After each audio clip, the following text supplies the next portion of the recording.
దేశవ్యాప్తంగా చర్చనీయాంశమైనటువంటి బిల్కిస్ బానో కేసులో నిందితులకు గుజరాత్ ప్రభుత్వము శిక్షాకాలాన్ని తగ్గించటం, వాళ్ళని విడుదల చేయటం చట్టరీత్యా సరైనటువంటిది కాదు. వాళ్ళని తిరిగి జైలుకు పంపించాలి 2 నెలల్లోగా అని సుప్రీంకోర్టు ఆదేశాలు జారీ చేసింది. న్యాయ వ్యవస్థ మీద ప్రజల్లో గౌరవము, నమ్మకం పెరగటానికి ఈ తీర్పు ఒక నిదర్శనంగా చెప్పుకోవచ్చు. అధికారం మన చేతుల్లో ఉంటే మనం ఏమైనా చేయొచ్చు, నేరాలు చేసినటువంటి వాళ్ళను కూడా కాపాడొచ్చు, జైలులో ఉన్న నిందితులను కూడా బయటికి తీసుకురావచ్చు అని అహంకారపూరితంగా వ్యవహరించేటువంటి పాలకులకి ఇది ఒక రకంగా చెంపపెట్టు లాంటి తీర్పు కింద స్పష్టంగా చెప్పవచ్చు. గుజరాత్ ప్రభుత్వము తనకు లేనటువంటి అధికారాన్ని మహారాష్ట్ర పరిధిలో ఉన్నటువంటి కేసుకు సంబంధించి అక్కడ హైకోర్టు పరిధిలో ఉంటే అక్కడ మహారాష్ట్ర ప్రభుత్వం చర్యలు తీసుకోవాలి, కానీ వాళ్ళ శిక్షాకాలం తగ్గింపు వ్యవహారం ఇవన్నీ కూడా గుజరాత్ ప్రభుత్వం ఎలా తీసుకుంటుంది, ఇది ఖచ్చితంగా చట్ట ఉల్లంఘన అనేటువంటి విషయం. ఈ విధమైనటువంటి నిందితులకి రెమిషన్ ఇవ్వటం అనేటువంటిది గుజరాత్ ప్రభుత్వం చేసినటువంటి తప్పు అని ఆ ప్రభుత్వం తీసుకున్నటువంటి నిర్ణయాన్ని కొట్టివేసింది. వాళ్ళని వెంటనే జైల్లో పెట్టాలని ఆదేశించినటువంటి పరిస్థితి. ఇవి ఏమిటి ఇలాగా ఎందుకు అంటే బిల్కిస్ బానోకు సంబంధించినటువంటి కేసు అందరికీ తెలిసినటువంటి విషయమే.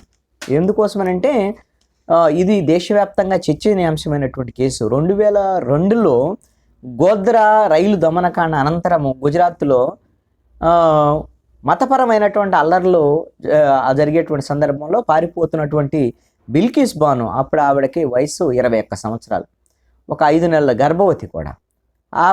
ఆవిడ మీద అత్యాచారం చేయటమే కాకుండా ఆ 3 ఏళ్ల ఆమె కుమార్తె, వాళ్ళ కుటుంబ సభ్యులు 7గురిని హత్య చేసినటువంటి 11 మంది నిందితులు.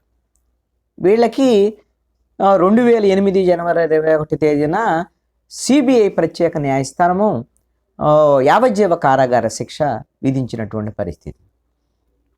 వీళ్ళకి సంబంధించినటువంటి విషయంలో మహారాష్ట్ర హైకోర్టు అదే శిక్షను ఖరారు చేసినటువంటి పరిస్థితి ఉంది. ఇవన్నీ అయితే వీళ్ళు సుప్రీంకోర్టుని ఆశ్రయించారు.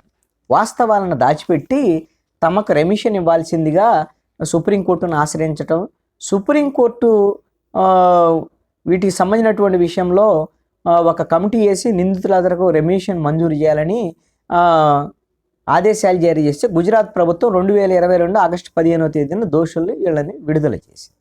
అయితే ఈ విధంగా దోషులు విడుదల అవ్వటము ఇది అధికారంలో ఉండేటువంటి గుజరాత్ ప్రభుత్వం నిందితులకు ఒత్తాసు పలికేటువంటి విధంగా చేసిందని బాధితురాలు బిల్కిస్ బానో అదేవిధంగా కొంతమంది ఫిర్యాదు చేయడం, దీని మీద సుప్రీంకోర్టు మళ్ళీ విచారణ జరిపి కోర్టులను కూడా తప్పుదారి పట్టించేటువంటి విధంగా నిందితులు వ్యవహరించారని, గుజరాత్ ప్రభుత్వానికి అసలు ఈ నిందితులకు రెమిషన్ ఇచ్చేటువంటి అధికారం లేదు అనేటువంటి విషయాన్ని స్పష్టం చేసి ఈ విధమైనటువంటి తీర్పు ఇచ్చింది.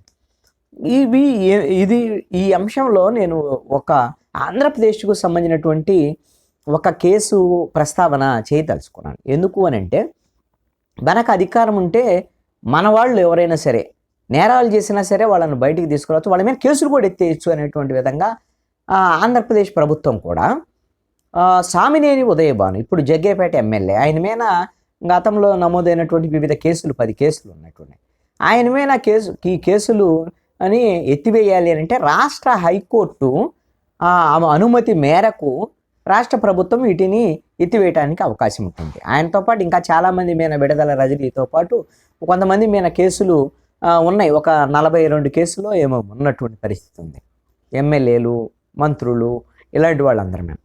అయితే ఈ కేసులు ఉదయభాను మీద కేసుల్ని ఎత్తివేస్తూ రాష్ట్ర ప్రభుత్వం ఒక జీవో ఇచ్చేసింది. హోంశాఖ రాష్ట్ర ప్రభుత్వానికి హైకోర్టుకు తెలియకుండా ఈ విధమైనటువంటి కేసులు ఎత్తివేసేటువంటి హక్కు అధికారం లేదు. రాష్ట్ర హైకోర్టుకు ముందు తెలియజేయాలి. ఆ అనుమతి తర్వాత రాష్ట్ర హైకోర్టు ఆమోదం మేరకే రాష్ట్ర ప్రభుత్వం నిర్ణయం తీసుకోవాలి.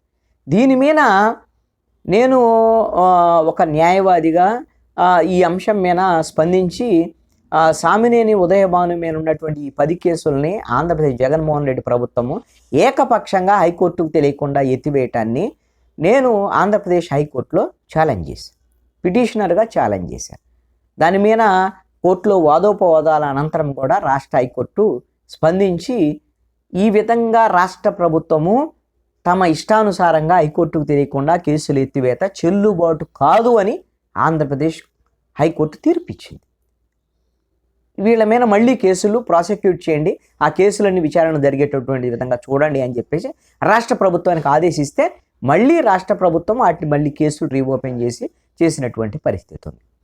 అంటే జగన్మోహన్ రెడ్డి అధికారంలోకి వచ్చాడు, వైఎస్ఆర్ కాంగ్రెస్ పార్టీ ఎమ్మెల్యేల మీద మంత్రుల మీద ఈ విధంగా సొంతంగా వాళ్ళు ఎత్తేసుకునేటువంటి పరిస్థితి ఉంటే ఇంకా కేసులు ఎందుకు, అది కోర్టులు ఎందుకు, న్యాయస్థానాలకు ఉండేటువంటి విలువ ఎక్కడుంది? మన రాజ్యాంగంలో చాలా స్పష్టంగా కీలకమైనటువంటి అంగాలుగా ప్రజాస్వామ్యంలో ప్రజలు ఎన్నుకున్నటువంటి ప్రభుత్వం కీలకం.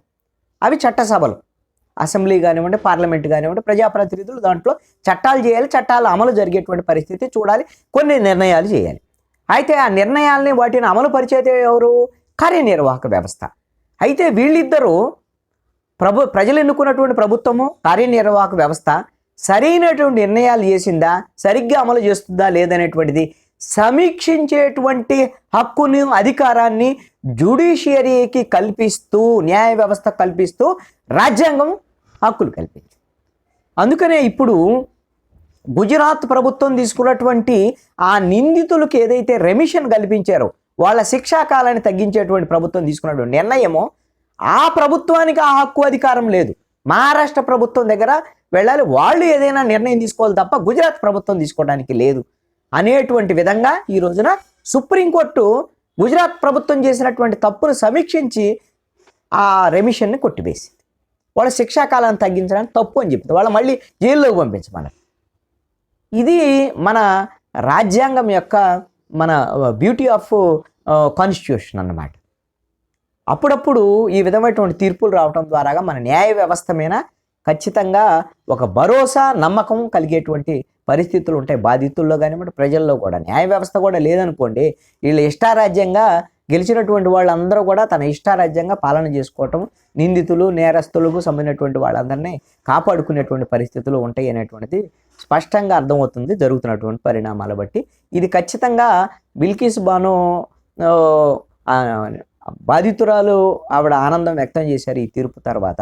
ఆవిడే కాదు, భారతదేశంలో ఉండేటువంటి ప్రజాస్వామికవాదులందరూ కూడా సుప్రీంకోర్టు తీర్పు పట్ల హర్షాతిరేకాలు వ్యక్తం చేస్తున్నటువంటి పరిస్థితి.